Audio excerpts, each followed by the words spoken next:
Donc maintenant qu'on a parlé du thème, on va passer à la question des plugins.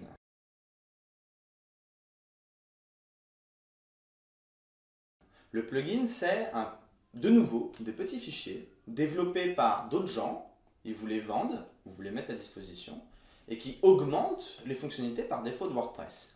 Les fonctionnalités par défaut dans WordPress, c'est des pages, la gestion d'utilisateurs, un blog, et des développeurs se sont dit, mais en fait, on peut peut-être augmenter ces capacités-là, vu qu'un WordPress est très simple, on va donner d'autres possibilités au WordPress. C'est ce qu'on appelle des extensions, des modules ou des plugins.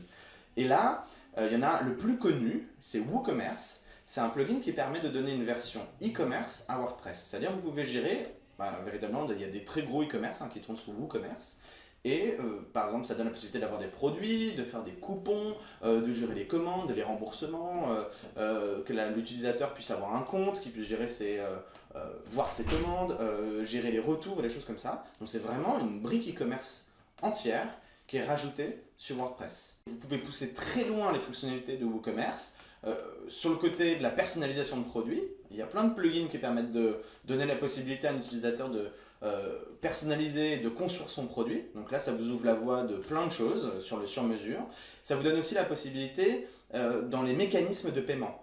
Donc vous pouvez rajouter par exemple une brique d'abonnement. Les utilisateurs peuvent insérer leur carte bleue et être prélevés de manière récurrente.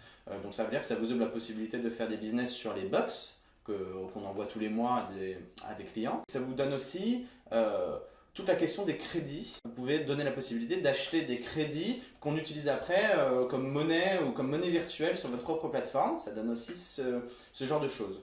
Donc là, on voit qu'en fait, le champ des possibles est énorme avec WooCommerce. Et il faut vraiment avoir un besoin très particulier pour se dire, bon, là, j'ai besoin d'un développement spécifique. Dans les business models aujourd'hui des startups, il y en a un qui est assez connu, qu'on appelle la marketplace. C'est-à-dire, vous prenez une commission sur le fait de mettre en relation un acheteur et un vendeur.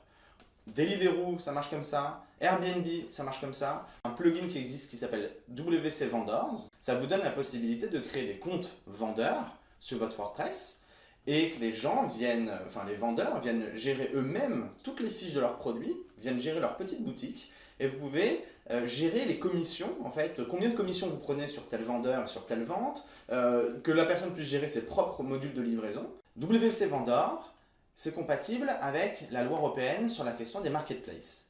C'est-à-dire que vous n'avez pas le droit d'encaisser pour compte de tiers. Donc là, vous allez récupérer l'argent et normalement, vous êtes censé juste prendre votre commission et transférer tout de suite la somme au vendeur. C'est-à-dire la personne qui vendait sur votre plateforme, je sais pas, une chambre ou un produit qu'il avait confectionné.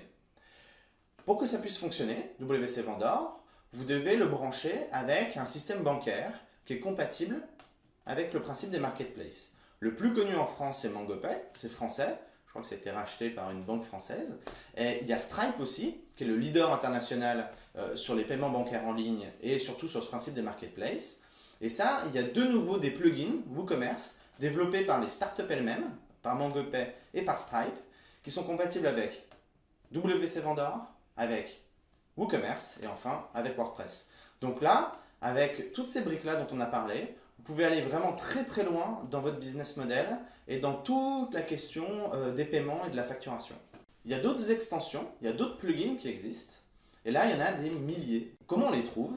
À chaque fois que vous avez une idée de fonctionnalité, vous dites, bon maintenant que j'ai mon WordPress, maintenant que j'ai mis un thème et que je l'ai un peu modifié pour qu'il ressemble à ma marque, maintenant que j'ai mis peut-être WooCommerce pour que je puisse vendre des produits, j'ai mis Stripe dessus pour encaisser l'argent. J'ai besoin d'un système pour, par exemple, synchroniser mon e-commerce avec MailChimp pour envoyer des newsletters. Et bien là, la technique pour trouver le plugin qui permettrait de le faire, plutôt que d'appeler tout de suite votre développeur et de dire j'aimerais bien que tu me développes une synchronisation avec MailChimp, la technique c'est de dire vous tapez WordPress, plugin, MailChimp sur Google et là tout de suite vous avez des milliers de réponses avec des gens, des développeurs qui se sont dit j'ai déjà développé 3 fois ça pour des clients, je vais le mettre sous forme d'un module, je vais le vendre et je vais gagner plein d'argent. Et ce qui est le cas d'ailleurs, ils gagnent beaucoup d'argent. Et donc là, vous pouvez aller il y a une plateforme de WordPress qui permet de trouver des plugins, ou de nouveau vous allez sur ThemeForest et vous pouvez acheter ou télécharger gratuitement des plugins, les installer sur votre WordPress, Et tout d'un coup, votre WordPress gagne des capacités, en fait, il gagne des fonctionnalités.